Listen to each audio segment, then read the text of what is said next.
بسم اللہ الرحمن الرحیم. In the name of Allah, the most beneficent, the merciful. کئی بار زندگی میں آپ کو عجیب سچویشن کا سامنا کرنا پڑتا ہے. آپ پریشان ہو جاتے ہیں، آپ بڑے دکھی ہو جاتے ہیں، کیونکہ ان لوگوں نے آپ کا مان توڑنا شروع کر دیا ہوتا ہے جن کے ساتھ آپ نے بڑا اچھا وقت گزارا ہوتا ہے. آپ کہتے ہیں یار میں نے تو اس کے ساتھ بہت اچھا وقت گزارا تھا، یار یہ تو میرا بڑا گہرا دوست تھا، لیکن اس نے مجھے دھوکہ دے دیا، یار اس نے مجھے یہ کہہ دیا، یار اس نے یار میری قدر ہی نہیں کی، اس نے میرے کیے ہوئے تمام کام جو تھے ان پہ پانی پھیر دیا. یاد رکھیں، جب آپ کا دل ٹوٹتا ہے، جب آپ ہرٹ ہوتے ہیں، تو اللہ کی ذات آپ کو مضبوط کر رہی ہوتی ہے، اللہ کی ذات آپ کو اسٹرینتھ دے رہی ہوتی ہے، کیونکہ اللہ آپ کو ایک پروسیس سے گزار رہا ہوتا ہے. اللہ آپ کو اس پروسیس سے گزار کے کسی اور مقام پہ لے کے جانا چاہتا ہے.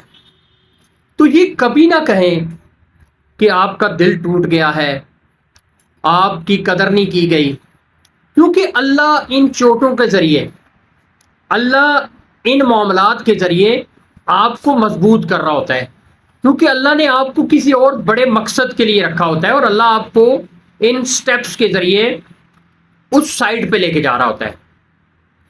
اگر ہمیں یہ پتہ چل جائے کہ اللہ نے ہمارے لیے مستقبل میں کیا رکھا ہے، پھر تو یہ زندگی کا مزہ ختم ہو جائے، یہ چارم ہی ختم ہو جائے.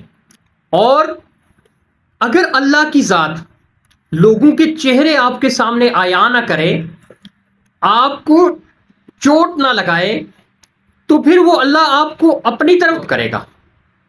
اس لیے دوستو، زندگی میں جب کبھی ایسا ہو تو پھر ٹرن ٹوورڈز اللہ، آپ اپنے رب کی طرف جائیں. لوگوں کے ساتھ امید آس لگانا، اس کو چھوڑ کے اس رب کے ساتھ آس لگائیں، اس رب کے اوپر یقین کو پختہ کریں جو آپ کو ان تمام پروسیسز سے گزار رہا ہے. اس لیے زندگی میں اگر کبھی آپ اس طرح کی فیز سے گزریں کہ آپ کو ہرٹ کیا جا رہا ہے، آپ کا جو ڈیو سٹیٹس ہے وہ آپ کو نہیں مل رہا، تو یہ اللہ رب العزت کی طرف سے ہے.